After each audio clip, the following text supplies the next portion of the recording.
Movie की शुरुआत में हमें एक प्रेग्नेंट लेडी नतालिया दिखाई देती है। नतालिया की डिलीवरी का टाइम नजदीक आ जाता है। उसकी मदर एलेना उसे लेकर हॉस्पिटल पहुंचती है, लेकिन रात ज्यादा होने की वजह से हॉस्पिटल में कोई डॉक्टर नहीं होता। मजबूरी में एक नर्स को उसकी डिलीवरी करानी पड़ती है। नतालिया की डिलीवरी सही सलामत हो जाती है। उसको एक बेटा होता है, लेकिन डिलीवरी के बाद कुछ ऐसा होता है कि किसी को अपनी आंखों पर यकीन ही नहीं होता, क्योंकि बच्चा पैदा होते ही हवा में उड़ने लगता है। नतालिया को लगता है कि उसके पेट से कोई एंजल पैदा हुआ है, लेकिन नतालिया की मदर समझ जाती है कि बच्चे के साथ कुछ प्रॉब्लम है। असल में ये बच्चा बिना ग्रेविटी के पैदा हुआ था। आगे कुछ हंगामा न हो इसलिए एलिना नतालिया और बच्चे को लेकर हॉस्पिटल से निकल जाती है। नर्स उन्हें समझाती रह जाती है, लेकिन वो लोग उसकी बात नहीं सुनते। घर पहुंचकर एलिना नतालिया से एक वियर्ड क्वेश्चन पूछती है कि अपने दिमाग पर जोर डालकर याद करो कि इस बच्चे का बाप कौन है, लेकिन नतालिया याद ही नहीं कर पाती है। एलिना नतालिया को समझाती है कि इस बच्चे के हवा में उड़ने की बात किसी को पता चलने पर हमें प्रॉब्लम आ सकती है। आगे दोनों मिलकर इस बच्चे का नाम ऑस्कर रखते हैं। ऑस्कर की केयर करने में उन लोगों को काफी दिक्कतें आती हैं। जब भी ऑस्कर उनके हाथ से छूट जाता तो वो छत से जाकर चिपक जाता। उसको छत से चोट न लगे इसलिए वो लोग छत को सॉफ्ट बना देते हैं। उन्हें इस बात का डर लग रहा था कि कहीं बाहर ऑस्कर को अकेला छोड़ा तो वो आसमान में उड़कर गायब न हो जाए, इसलिए उसकी नानी और उसकी माँ दोनों उसका हमेशा ख्याल रखते थे। धीरे धीरे ऑस्कर बड़ा होने लगता है और अपने डर की वजह से उसकी माँ और नानी उसको कहीं बाहर नहीं जाने देते। ऑस्कर घर में बैठे बैठे सुपरमैन के कार्टून देखता रहता और हवा में तैरने की अपनी काबिलियत की वजह से खुद को भी सुपरमैन समझने लगा था।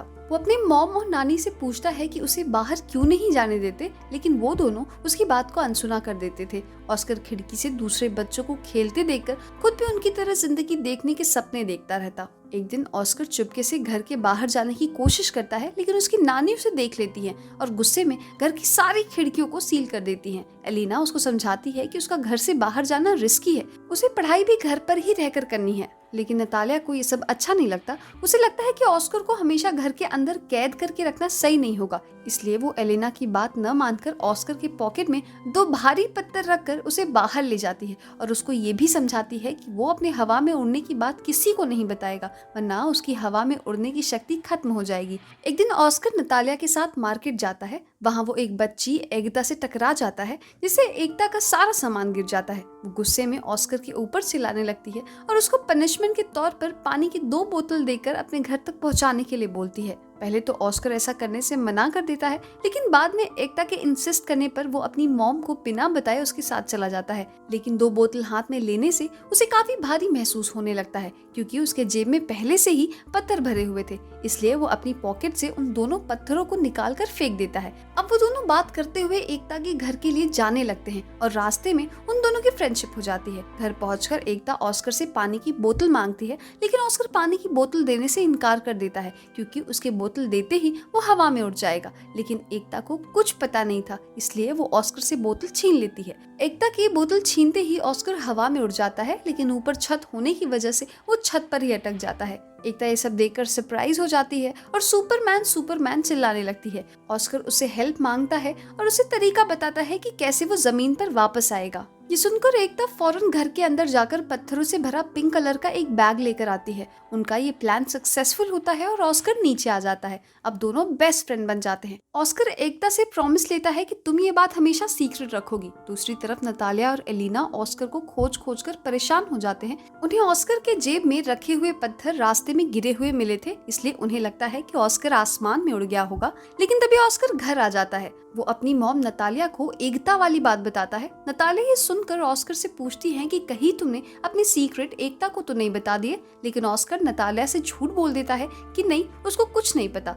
अब एकता और ऑस्कर अक्सर मिलते हैं और एक दूसरे से बातें करते हैं। एक दिन नतालिया को पता चल जाता है कि एकता को ऑस्कर की सीक्रेट के बारे में सब पता है, इसलिए वो ऑस्कर को घर में बंद कर देती है और एकता को भी उससे नहीं मिलने देती। नतालिया के नेबर्स को भी उन पर शक होने लगता है। उन लोगों को लगता है कि नतालिया अपने बेटे को सताती है, इसलिए वो लोग इस बात की शिकायत पुलिस में कर देते हैं। पुलिस वाले उनके घर आते हैं और नतालिया से ऑस्कर को नेक्स्ट डे से स्कूल भेजने के लिए बोलते हैं। मजबूरन इन्हें ऑस्कर को स्कूल भेजना पड़ता है। अब ऑस्कर को लेकर इनकी चिंता और बढ़ जाती है और वो अपना घर छोड़कर कहीं दूर जाकर रहने का डिसीजन लेते हैं और दूसरी जगह रहने चले जाते हैं। अब नेक्स्ट सीन में हमें कई सालों बाद का सीन दिखाई देता है। ऑस्कर अब यंग हो चुका है। उसकी मदर नतालिया बूढ़ी हो चुकी है और एलिना की डेथ हो चुकी है। ऑस्कर इतने सालों बाद भी एकता का दिया हुआ बैग हमेशा अपने साथ रखता है, यहाँ तक कि सोते टाइम भी। लेकिन ऑस्कर अपनी जिंदगी की सच्चाई छुपाते छुपाते काफी थक चुका था। अब वो दुनिया को अपनी खासियत के बारे में बताकर सुपरमैन की तरह फेमस होना चाहता था, लेकिन नतालिया उसे ऐसा कुछ भी करने से मना करती है। कुछ दिन तो ऑस्कर मान जाता है, लेकिन एक दिन उसका सब्र का बांध टूट जाता है और वो बिना अपनी मॉम को बताए घर से निकल जाता है। ऑस्कर एक शो में जाकर अपना टैलेंट दिखाता है। ये शो हिट हो जाता है और उसकी मॉम नतालिया भी ये शो देखती है, लेकिन अब काफी देर हो चुकी थी। दुनिया वाले ऑस्कर के बारे में जान चुके थे। अब ऑस्कर काफी फेमस हो चुका था। एक दिन एक आदमी उससे मिलता है और बोलता है कि अगर तुम मुझसे हाथ मिला लो तो मैं तुम्हें एक सेलिब्रिटी बना दूंगा। ऑस्कर तैयार हो जाता है। अब वो आदमी उसे एक कॉन्ट्रैक्ट पर साइन करवाता है, उसे रहने के लिए एक बड़ा घर देता है। अब ऑस्कर बड़े बड़े शो करता है और एक बड़ा सेलिब्रिटी बन जाता है। सब उसे मैन विदाउट ग्रेविटी के नाम से बुलाते हैं। अब ऑस्कर पैसे से भी काफी अमीर हो जाता है, लेकिन एक दिन उसे रियलाइज होता है कि वो लोगों के लिए केवल एक तमाशा बन चुका है। लोग उसे कठपुतली की तरह इस्तेमाल करते हैं। वैसे उसके ऊपर ढेर सारी बुक्स और आर्टिकल्स लिखे जा चुके थे। उसके ऊपर कुछ डॉक्यूमेंट्रीज भी बनी थी जिसमें उसकी मॉम और ग्रैंडमदर को काफी बुरा दिखाया गया था। ये सब देखकर उसे और बुरा लग रहा था। कुछ दिन बाद एक शो में उसे एंजल की कॉस्ट्यूम पहनकर परफॉर्म करना होता है, लेकिन एंजल के कॉस्ट्यूम से वो काफी चिढ़ जाता है। वहीं पर सबको बुरा भला बोलने लगता है। अब वो सब कुछ छोड़ने का डिसीजन ले लेता है। ऑस्कर अपने डिसीजन को अपनी मॉम और अपने एजेंट को बता देता है कि उसे जितना फेमस होना था वो हो चुका है, अब उसे सुकून चाहिए। उसका एजेंट उसे काफी समझाता है कि वो सब कुछ ऐसे नहीं छोड़ सकता, लेकिन ऑस्कर उसे कहता है कि तुम लोगों को जाकर बोल दो कि मैन विदाउट ग्रेविटी मर चुका है। ऑस्कर अपनी मॉम को छोड़कर कहीं अनजान जगह पर चला जाता है। अगले दिन न्यूज चैनल पर उसके मरने की खबर आ जाती है। रिपोर्टर्स उसके घर आकर उसकी मॉम से इंटरव्यू लेने की कोशिश करते हैं, लेकिन वो किसी से कुछ नहीं बताती।